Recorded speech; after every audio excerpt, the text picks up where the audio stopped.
Halo Sobat Veteriner TV dan teman-teman semua, nama saya Naomi Ratnaya Kusumawardhani, biasa dipanggil Naomi, di sini sebagai host dari tim Dokter Uner TV. Pada hari ini kita kedatangan tamu spesial, langsung dari Departemen Patologi Klinik dan sebagai Ketua Bank Darah Rumah Sakit Airlangga. Mari kita sambut Dr. Dia Puspitarini. Selamat pagi Dr. Dia, terima kasih atas kesediaannya pada hari ini bisa diinterview oleh tim Dokter Uner TV. Nah, di sini kami para sobat Dokter Uner TV dan beberapa orang yang penasaran mengenai donor darah ingin menanyakan beberapa hal kepada dokter. Nah, mungkin pertama dokter bisa perkenalan diri dulu.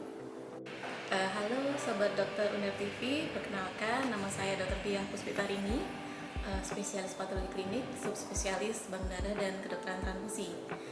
Saya sehari-hari bekerja di Rumah Sakit Uner sebagai penanggung jawab lab patologi klinik dan juga sebagai kepala bank darah Rumah Sakit Uner. Nah, izin menanyakan beberapa hal dokter. Yang pertama, apa saja sih syarat-syarat orang yang ingin mendonorkan darah? Iya, jadi kalau kita lihat itu ada dua sebenarnya tujuan kenapa diadakan syarat untuk donor darah ya. Yang pertama supaya pasiennya ini tidak mengalami hal yang tidak diinginkan setelah diambil darahnya. Kemudian yang kedua supaya syarat-syarat untuk bag dari darah itu terpenuhi. Misalnya satu bag PRC bisa menaikkan 1 gram per desiliter HB. Ya. Nah, kalau misalnya pasien ini anemia atau jumlah darahnya kurang, pasti kriteria tersebut tidak akan terpenuhi. Jadi resipien pasti akan lebih butuh darah lebih dari 1 bag, misalnya kayak gitu ya. Nah, kemudian untuk syarat-syarat donor itu ada beberapa. Yang pertama itu tentu harus sehat jasmani dan rohaninya. Kemudian yang kedua usianya itu antara 17 sampai 60 tahun. Kemudian yang ketiga berat badannya nggak boleh kurang nih dari 45 kilo. Kemudian selanjutnya tekanan darahnya harus normal. Nah, normal ini berapa? Ini antara sistolnya 100 ya sampai 160 masih bisa. Kemudian diastolnya ini antara 70 sampai 100. Kemudian kadar HB-nya ini 12,5 ya minimal sampai 17 gram per desiliter. Oke, ternyata syarat-syaratnya begitu banyak ya dokter. Dan mungkin calon donor darah harus lebih mengetahui syarat-syaratnya karena seperti tidak boleh HB-nya rendah, tidak boleh anemis, dan juga ada syarat berat badan dan juga umur nih dokter. Mungkin selanjutnya jika para pendonor darah ini tidak memenuhi syarat-syarat tersebut, kira-kira apa aja ya efek sampingnya dokter? Dan mungkin efek samping donor darah sendiri secara umum itu seperti apa ya dokter?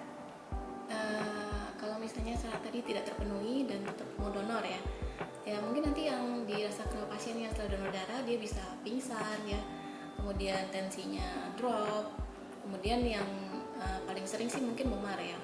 Dan ini enggak pada semua donor yang memenuhi juga bisa terjadi memar ya, hematum setelah transfusi. Nah, tapi efek sampingnya ini masih tergolong ringan kok. Mungkin kira-kira efek samping seperti apa yang mungkin pendonor itu perlu segera cek ke rumah sakit atau puskesmas terdekat dokter terkait dengan hubungannya dengan setelah mendonorkan darahnya? Kalau sampai ke rumah sakit sih rasanya enggak ya, kecuali kalau mungkin pasiennya ngerasa mual muntah, pusing yang berkepanjangan walaupun setelah istirahat itu mungkin nanti diperiksa. Kalau masih berkepanjangan mungkin disarankan untuk periksa ke rumah sakit ya. Nah, kira-kira untuk teman-teman yang masih ragu untuk mengikuti donor darah, kira-kira apa saja sih dokter manfaat dari donor darah itu bagi tubuh? Iya, jadi manfaat donor darah itu ada banyak ya. Jadi teman-teman yang mau mendonorkan darahnya dan masuk dalam kriteria donor yang sehat, sebaiknya saya sarankan untuk mendonorkan darahnya karena banyak yang membutuhkan ya. Jadi ada beberapa manfaat yang kita dapatkan kalau kita mendonorkan darah secara rutin. Yang pertama itu kalau kita donorkan kita menyumbangkan darah ya, kehilangan darah. Nah, itu tubuh akan beradaptasi dengan cara meningkatkan produksi sel-sel darah. Jadi sel darah merahnya, eritrositnya, kemudian trombositnya itu akan lebih terpacu lagi untuk produksi. Kemudian yang kedua, kalau kita mendonorkan darah kita itu nantinya akan di screening kita menderita penyakit atau tidak, yaitu masuk dalam IMLTD, infeksi menular melalui transfusi darah. Nah, kalau di Indonesia yang diperiksa itu ada beberapa penyakit ya, seperti hepatitis B, hepatitis C, kemudian HIV, sifilis, dan malaria.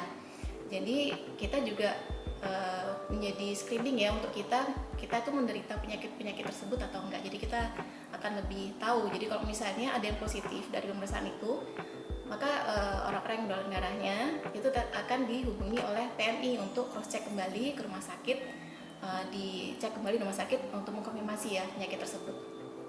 Kemudian yang ketiga, ada beberapa jurnal yang menyatakan bahwa kalau kita mentransfusikan darah ya, menjadi donor darah secara rutin minimal selama 10 tahun, itu ada efek protektif terhadap penyakit-penyakit jantung. Jadi terutama penyakit-penyakit jantung kardiovaskuler ya. Gitu. Nah, terima kasih banyak dokter untuk insight-nya.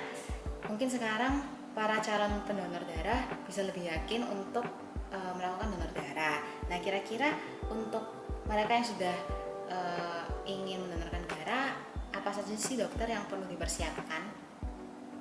Oh ya, jadi yang perlu dipersiapkan, yang pertama tentu istirahat yang cukup. Yang kedua, jangan makan makanan yang banyak mengandung lemak ya. Kemudian yang ketiga, kalau misalnya mau mendonorkan darahnya, sebaiknya hentikan dulu obat-obatan paling nggak 2 kali 24 jam sebelum mendonorkan darah. Oke, terima kasih banyak Dokter Dia atas insight-insightnya. Semoga ilmu dari dokter ini bisa jadi wawasan baru yang bermanfaat, terutama bagi para calon-calon pendonor yang menonton di YouTube Dokter Uner TV. Terima kasih banyak dokter, semoga sehat dan sukses selalu.